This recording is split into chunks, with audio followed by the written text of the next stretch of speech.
on demande beaucoup. Hein. Vas-y.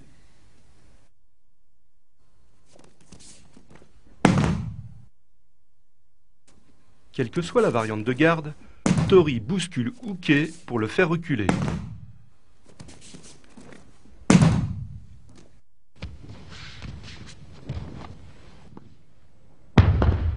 Il va fixer Uke en s'opposant à son recul. Il profite de sa réaction pour l'amener en déséquilibre sur ses avant-pieds. Cette fixation est obtenue grâce à la posture basse de Tori qui renforce son équilibre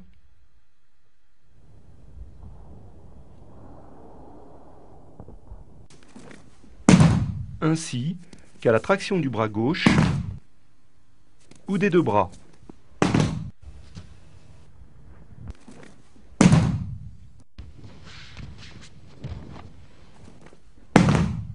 L'ensemble s'exprimant comme un mouvement de vague. C'est la phase de préparation. Tori va alors profiter du retour de vague pour pivoter et placer Uke sur son dos. C'est la deuxième phase de la séquence.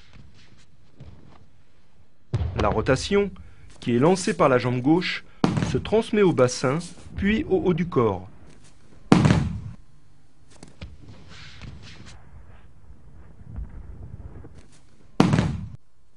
Le Tai Sabaki va être facilité par l'orientation du pied avancé de Tori vers l'intérieur.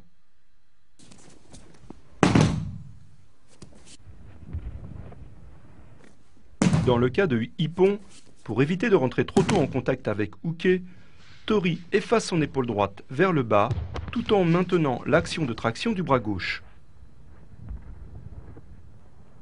Cette action doit précéder ou se confondre avec le déclenchement du Tai Sabaki.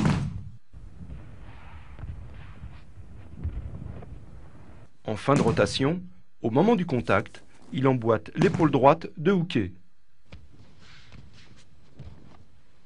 Dans le cas de Morote ou Eriseoi, la défense de Uke peut rendre le passage du coude difficile lors de la rotation.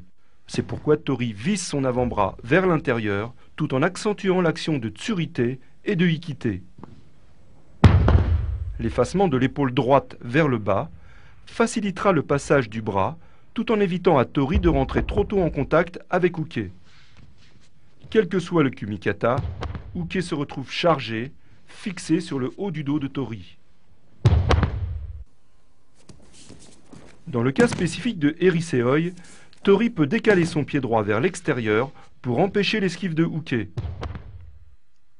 Dans tous les cas, le bras gauche maintient la traction.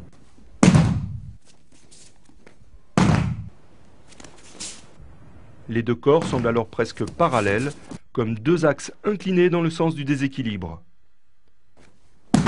Lors de la phase de projection, Tori va rabattre le haut de son corps en arrondissant son mouvement et en l'orientant légèrement vers sa gauche. Le tronc est fortement gainé, les jambes repoussent le sol.